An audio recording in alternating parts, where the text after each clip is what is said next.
Welcome to Mayura creations friends. இன்றைக்கி ஒரு 2 ரோஜா செடிங்களை பற்றி பார்க்கலாம். 2 ரோஜாவில் இது வந்து குயின் எலிசபெத் அப்படின்னு சொல்கிற ஒரு ரோஸ் வெரைட்டி. ரொம்ப அழகு கலர், மைல்டு பிங்க்கு, பார்க்கவே ரொம்ப அழகாக இருக்கும் இந்த கலரு. இது நிறைய பூக்கும், நம்ம கிளைமேட்டுக்கு ரொம்ப நல்லா பூக்கும். அடுத்தது இது வந்து கல்கத்தா ரோஸ்னு சொல்லுவாங்க. இது வந்து ஒரு டபுள் கலர். இது எனக்கு முழுதாக வெறியறதுக்கு முன்னால் என்னால் வீடியோ எடுக்க முடியாமல் போயிடுச்சு.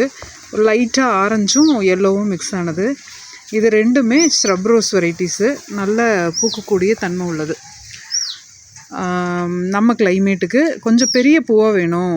இப்போ வந்து நம்ம காஷ்மீரி ரோஸு, அப்புறம் வந்து பன்னீர் பட்டன்ஸு இதெல்லாமே வந்து குட்டி கிரிகிரி ரோஸெல்லாம் குட்டி குட்டியாக பூக்கும். ஆனால் ஒரு சிலருக்கு வந்து பெரிய ரோஸாக வேணும் அப்படின்னு விரும்புவாங்க. அந்த மாதிரி விரும்புகிறவங்களுக்கு இந்த 2 ரோஸும் உங்களுக்கு வந்து ரொம்ப நல்லா பூக்கும். நம்ம கிளைமேட்டுக்கும் ரொம்ப அருமையாக வரும். இதை வந்து கொத்து கொத்தாக பூக்காது. அந்த ரோஸெல்லாம் கொத்து கொத்தாக பூக்கும். இது வந்து ஒன்று ஒன்றா தான் பூக்கும். ஆனால் நம்ம கிளைமேட்டுக்கு சர்வைவ் ஆகும். நம்ம நிறைய ரோஸ் வந்து வெரைட்டியாக ஹைப்ரிட்ஸு பார்க்க அழகான கலர்ஸ் எல்லாம் வாங்கி வைப்போம். ஆனால் அதெல்லாமே அப்படியே போயிடும். இந்த வெரைட்டிஸ் வந்து நம்ம கிளைமேட்டுக்கு ரொம்ப நல்லா வரும். இது தனித்தனியாக வேணும்னாலும் வாங்கிக்கலாம், இல்லை இதில் இந்த காம்போவாக வேணும்னாலும் வாங்கிக்கலாம். எப்படி வேணாலும் வாங்கிக்கலாம். இந்த ரோஸோட ரேட் என்னென்னு வாட்ஸ்அப்பில் கேட்டுக்கோங்க. ஏன்னா இது வந்து சைஸ் பொறுத்து ஒவ்வொரு நேரத்துக்கு மாறும். இது எங்கிட்ட அதிகம் இல்லை, ஒரு 5 செட்டு தான் இருக்குது.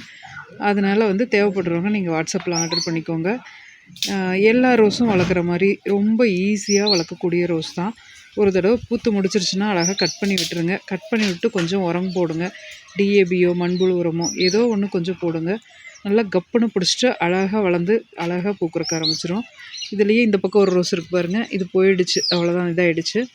அடுத்த ரோஸ் பூக்கிறக்க ஆரம்பிச்சிருச்சு. இந்த மாதிரி நிறைய கிளைகள் எடுத்து பூக்கக்கூடிய தன்மையுடையது தான் ரெண்டுமே. இதுவுமே பாருங்கள் 2-3 கிளை இருக்கும்.